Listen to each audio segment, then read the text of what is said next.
For a time early on in the 2025 season, it looked like Javier Baez might be back. Maybe not reaching the same heights he did with the Cubs, but at least becoming a usable player, throwing up some impressive defensive numbers all around the infield, along with some impressive time spent in center field, all while posting an OPS around 800 through June. But unfortunately, that number has sunk to under 600 since, with only 2 home runs in the last 2 months to go along with 1 walk and 45 strikeouts. This has, of course, resulted in his playing time getting cut pretty significantly. So, what exactly changed for Javi, besides what was admittedly some pretty good luck in the first few months correcting? Well, I believe the main culprit is him getting back to swinging at downright ridiculous pitches on a regular basis, and this is backed up by these 2 screenshots, both concerning how many times he swung at offerings that are considered to be waste and chase pitches, most of which are downright unhittable. Through his first 71 games played, Baez had swung at 104 of these, a pretty high total relatively speaking, but not so bad that it was tanking his overall numbers. This also helped him to draw 9 walks in that time. Certainly a low total, but still much higher than that which would come after, with the same being true of his 56 strikeouts, about 0.79 a game on average.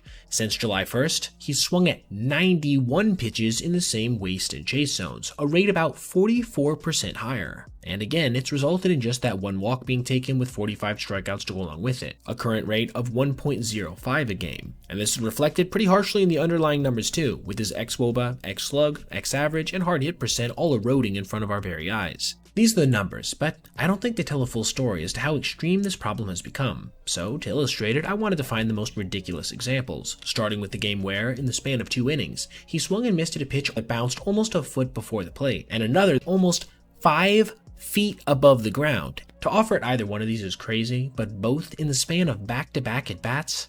Truly nuts. But even this arguably can't compare with the ridiculousness that is how far he'll chase pitches away from him, with the most extreme example being the slider that spun almost 3 feet away from him. Just look at where Christian Vazquez was set up to receive that. That should tell you all you need to know. This is actually one of 3 times he struck out on offerings at least 2 feet away from him. We could honestly be here all day, but the last extreme instance I want to look at is the only time he actually made contact, dribbling an easy ground ball to third base on a sinker that was almost 1.5 feet inside this time. A pitch that actually was so close to him that it created an insane spin that took it from being well foul into fair territory, creating one of the weirder replays you'll ever see. Something has to be truly wrong mentally for him to have regressed this far, and I just hope he can find some way to get back a semblance of that early season magic as we approach the playoffs. As I really do believe Major League Baseball is a more fun sport to watch when El Mago is bringing even a fraction of his potential electricity to the field on a semi-regular basis. Alright everybody, if you made it this far, I appreciate you watching, and if you did, consider checking out any of these other videos on your screen right now for other content just like this. Also, if you ever see anything you'd like to see me detail in the video, feel free to reach out to my email, basebpoet@gmail.com, and if I end up using your idea, I'll give you a shout out. Thanks for watching, have a great rest of your day.